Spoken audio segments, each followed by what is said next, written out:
Battle of the Judges. Oras na ng paghuhusga.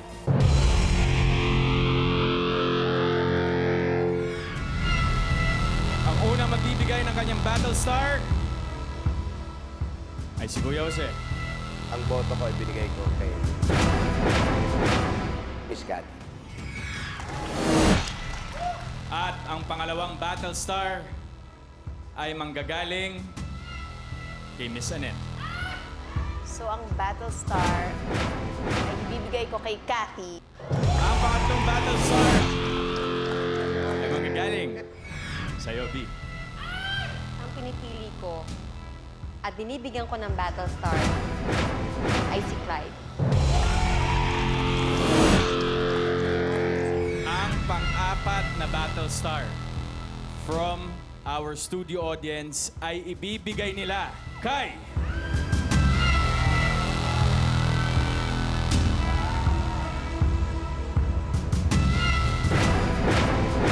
Clyde Basbas!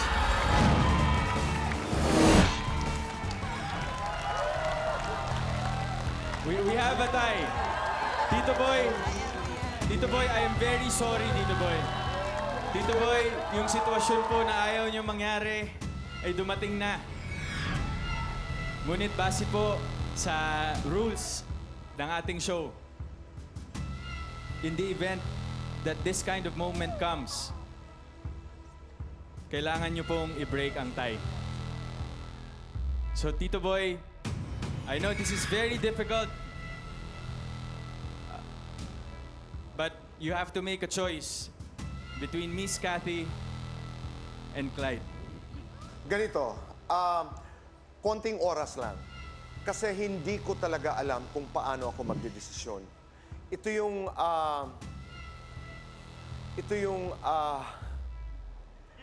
Naiiyak naman ako. Hindi ko talaga kaya. Pero ganito, 1 minute lang. Hihingi lang ako ng tulong sa tatlong ito bago ako magdesisyon. Yes, Tito I Boy. just need a conference with the judges. Yes, Tito Boy. Go ahead po.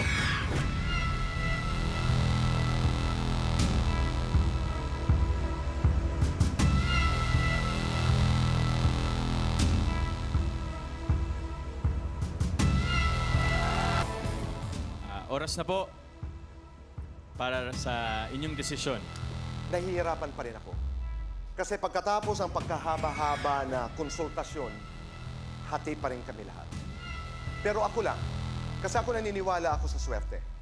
From the very beginning, I've always said this, I believe in luck. At ngayon, meron akong coin. Oh my God! Ako'y nanginginig po.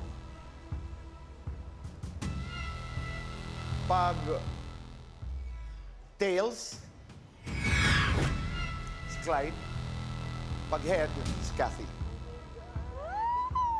Oh my God!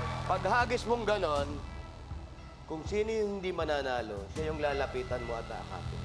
Oh! Kung okay lang. Kung okay lang, ha? Sobrang bittersweet nun.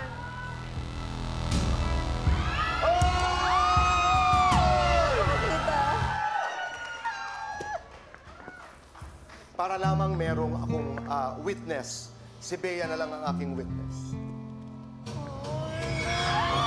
Ganda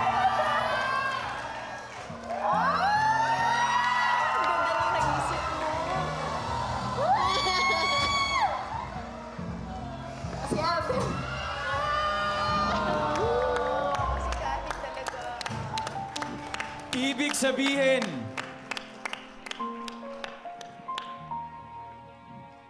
congratulations po to Miss Kathy Poli Tomas. You are advancing to the next round.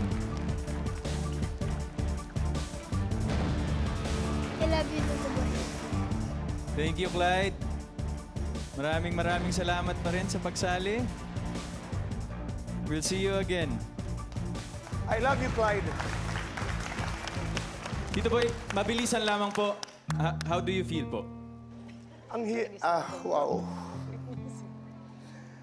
Mahirap kasi invested ka sa pareho.